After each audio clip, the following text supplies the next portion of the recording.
Bienvenue dans l'agglomération bordelaise. Nous sommes bien ici dans Bordeaux Métropole. Nous sommes précisément au Hayan et non pas au milieu de la campagne.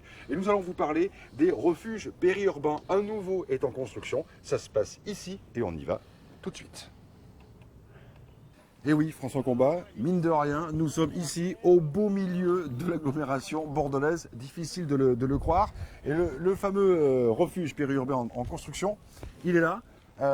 D'abord, avant de parler de ce refuge-là en particulier, parlez-nous de cette opération des refuges périurbains. Quelle drôle d'idée d'aller mettre comme ça des cabanes, entre guillemets. Voilà, expliquez-nous ça. Alors le concept est né d'un architecte, Yvan Détraz, qui, à l'humeur un peu vagabonde, aimait arpenter le territoire métropolitain, mais plutôt sur ses espaces naturels.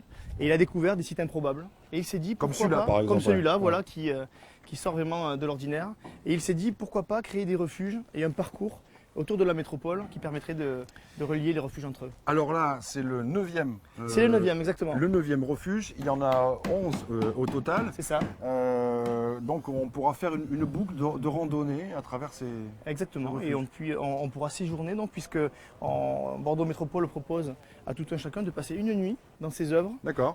pour vivre une expérience un petit peu insolite dans un cadre exceptionnel, en plein cœur de ville.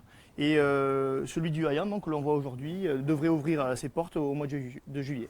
Alors c'est une collaboration très, très particulière parce qu'il y a plusieurs intervenants. Oui. Il y a Bordeaux Métropole, il y a le Bruit du Frigo, il y a Zebra 3. Exact. Donc c'est une collaboration, c'est à la fois un élément, j'allais dire, populaire, hein, puisque tout le monde l'a dit peut venir ici. C'est aussi une démarche artistique. Exactement, puisqu'on parle bien d'œuvres artistiques ici. Et l'objectif, on travaille donc avec Bruit du Frigo et Zebra 3 qui assurent la conception des œuvres et aussi leur maîtrise d'œuvre. Ouais. Et on a bien sûr la ville qui est partie prenante puisqu'elle gère toute la réservation, les réservations des nuits et qui donne les clés bien sûr à ceux qui ont la chance de venir découvrir ces sites. On va vous expliquer un petit peu plus précisément comment tout cela fonctionne dans un instant. Je vous propose qu'on se rapproche de cette œuvre d'art en construction. Venez, parce que là, ce n'est effectivement pour l'instant que une cabane qui sera vraiment sur pilotis, en hauteur, un peu comme un nid, Perché, avec vue sur la Jalle qui passe ici. On rentrera dans ce refuge par l'intérieur. Oui, c'est ça. C'est ça. C'est ça. Et tout autour, donc, on pourra dormir. Il suffit d'arriver avec son sac à dos, tout ce qu'il faut. Exactement. Après, à l'intérieur, donc les couchages sont prévus, les matelas. Il y a suffisamment d'espace pour pouvoir être à l'aise. Et puis surtout, on profite de l'extérieur, on profite du plan d'eau, puisque la plupart des refuges sont souvent près de l'eau et très proches de la nature. Bon, on va se rapprocher, tiens, justement de l'eau, parce qu'il y a une table, là, vous la voyez, qui nous attend. On va terminer là. Installez-vous, tiens, allez, comme si nous allions pique-niquer. Donc là, moi, par exemple, je veux pouvoir passer une nuit dans ce refuge. Est-ce que c'est compliqué? Comment je fais? Alors c'est très simple, il suffit de se connecter sur internet au site des refuges périurbains. Tapez sur Google refuges périurbains, vous y tombez directement. Alors on est un petit peu victime de notre propre succès, c'est ça, ouais. puisqu'effectivement on doit réserver à partir du premier du mois qui précède les dates de réservation. Donc si on veut réserver pour le mois de juillet par exemple, il faut se connecter à partir du 1er juin. Mais c'est vrai que le site est pris d'assaut et c'est un petit peu difficile parfois. Donc on souhaite du courage et puis surtout de la persévérance aux gens qui ont envie de vivre ces instants qui sont effectivement fabuleux. Parce que c'est vrai que c'est assez étonnant, une façon radicalement différente, effectivement, de découvrir l'agglomération. Exactement. Parce qu'en plus, encore une fois, je vous le répète, ici, nous sommes en plein milieu de l'agglomération bordelaise, avec ce refuge qui sera inauguré quand?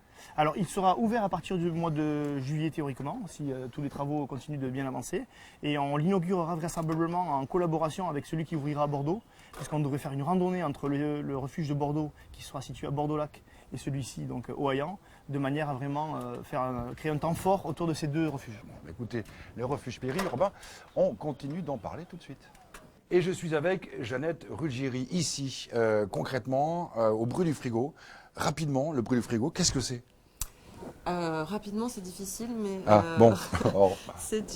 on est une association qui travaille essentiellement sur de l'assistance à maîtrise d'ouvrage. En fait, en sorte que l'espace public soit le plus agréable possible pour les habitants et les usagers. Donc on travaille beaucoup en concertation. Qu'est-ce que vous faites quand on vous dit, ben voilà, il faut ouvrir un nouveau refuge? C'est quoi? C'est brainstorming? Vous allez sur place, vous regardez les lieux, vous imaginez ce que vous pouvez faire? Ouais, Comment? nous, on a quand même une grosse mission sur le repérage, alors en lien avec les communes évidemment et la maîtrise d'ouvrage et Bordeaux Métropole, mais il y a vraiment un gros travail de repérage sur quel site on va mettre en usage. Et alors, c'est vrai qu'il y a autant de refuges que d'endroits, que de lieux. Ouais. Il y a un vrai travail comme ça de conception. Qu'est-ce qui pousse à Du choisir, refuge. ouais, qu'est-ce qui pousse à choisir un type de refuge ou un type de forme architecturale plutôt que l'autre? Parce qu'il y a, c'est pas des délires, mais bon, il y a quand même des refuges assez étonnants. Ben, en fait, sur les derniers, on fait des invitations beaucoup sur des artistes, des architectes. Et donc, c'est eux, en fait, c'est leur appréhension du lieu, c'est leur rapport à eux. On visite avec eux et puis après, c'est carte blanche. Donc là, c'est chacun. L'idée, c'est vraiment qu'on puisse les utiliser pour un soir, comme ça, ou dans le cadre d'une randonnée qu'on pourrait faire. Nous, notre but, c'est qu'on puisse randonner tout autour de la métropole en faisant des haltes dans les refuges, comme des refuges de montagne. Il y a l'eau, l'électricité, Non. ou c'est vraiment du camping Ah, non, c'est du refuge. Oui, C'est c'est un un refuge. refuge de montagne, isolé, perdu dans la nature périurbaine. Et on peut être combien? Ces Ça refuges, ça des dépend des refuges. tailles, mais Globalement, entre 6 et 8. il y en a un que vous préférez? Ben moi, j'aime bien la nuit américaine.